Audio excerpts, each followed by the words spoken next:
Bonjour et bienvenue, voici notre tour d'horizon économique, géopolitique, énergétique et boursier.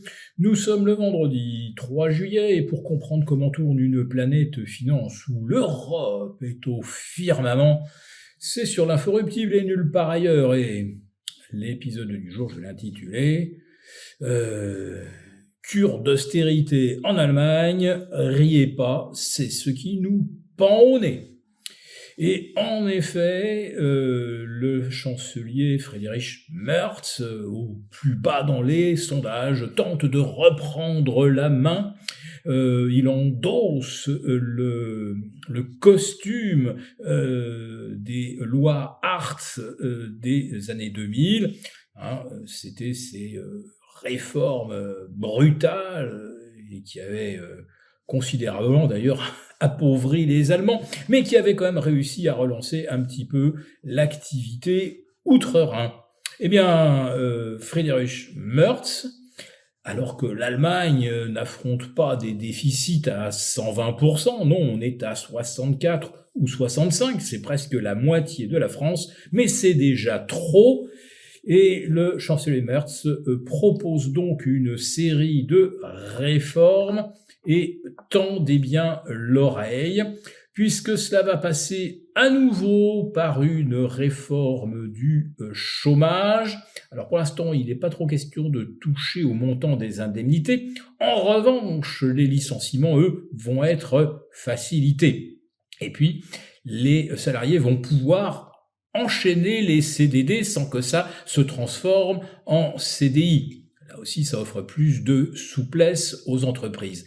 Attention également au congé maladie. Eh bien, il faudra consulter dès le premier jour où l'on entend zapper une journée de travail. Il faudra effectivement produire un vrai certificat en bonne et due forme. On ne pourra plus consulter un médecin, d'ailleurs le téléconsulter. Pour obtenir un certificat numérique, il va falloir de nouveau retourner chez le médecin quand on n'est pas bien, qu'on a 40 de fièvre. Franchement, reprendre sa voiture pour aller chez le médecin, c'est peut-être pas la chose à conseiller. Peu importe, puisque là, il y a, comme on dit, une sorte d'effet d'annonce. Mais surtout, Friedrich Merz annonce également que la durée des carrières va être allongée. Alors, on était déjà autour de 67 ans, on va probablement aller au-delà. Et puis, surtout, eh bien, il ne sera plus possible de partir à la retraite intégralement. Dans le cas de carrières dites longues, il faudra continuer éventuellement une sorte de mi-temps. Bon, ça va donc générer des cotisations, ce qui va évidemment alléger le poids du versement des retraites. Alors on pourrait se dire, pauvres Allemands, et faire ce qu'on appelle du Schadenfreude. Vous savez, ça consiste à se réjouir du malheur des autres. C'est pas tout d'avoir du succès soi-même, mais c'est très très bien si les autres sont dans le malheur. Bon, eh bien là, les Allemands peut-être sont en train de donner des idées à nos gouvernants pour les 6 prochains mois. Et en tout cas pour le collectif budgétaire 2027, qui sera passé à coup de 49,3, ne vous inquiétez pas, donc si jamais on décide de reprendre quelques articles des réformes de Friedrich Merz, eh bien, on n'aura évidemment pas le moyen de s'y opposer, et c'est même pas la peine de penser à manifester dans la rue, le gouvernement n'en a absolument rien à fiche. D'ailleurs, je trouve l'anecdote suivante assez emblématique.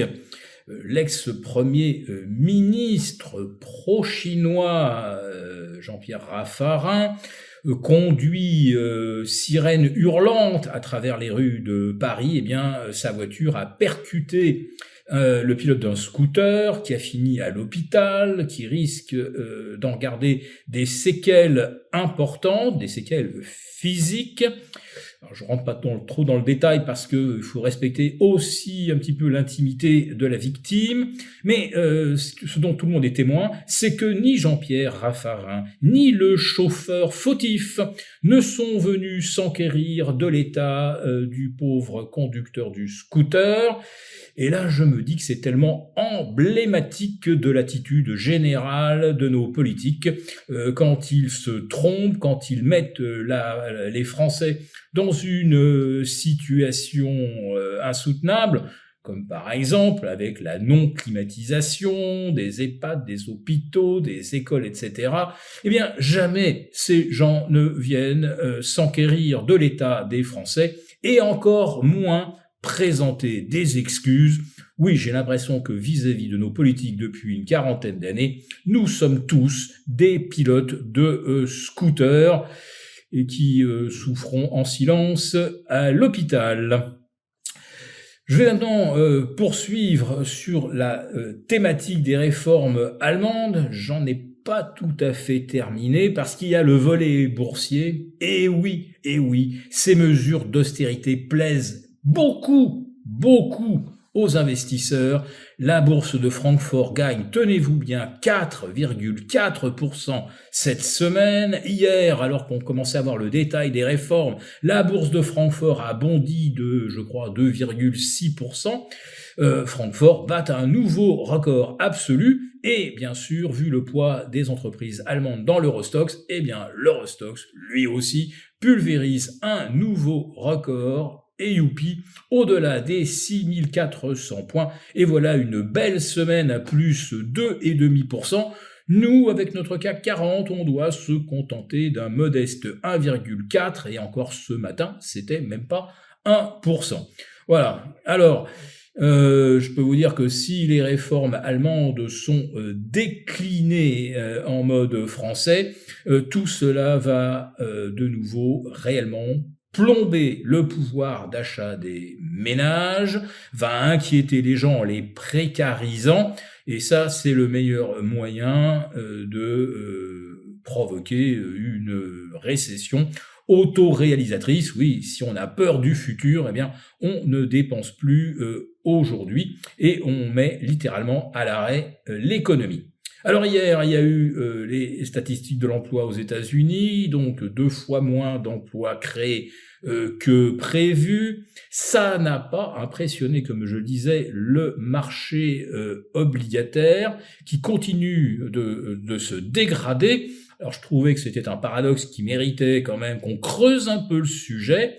Donc moi j'ai une interprétation, c'est que hier, eh bien, la Banque centrale du Japon a bel et bien commencé à défendre le yen. Défendre le yen, ça veut dire racheter sa propre devise, vendre du dollar, c'est-à-dire liquider une partie de ses T-bonds, et c'est justement cette liquidation qui provoque la tension des taux, puisque il n'y a plus vraiment preneur pour la dette américaine.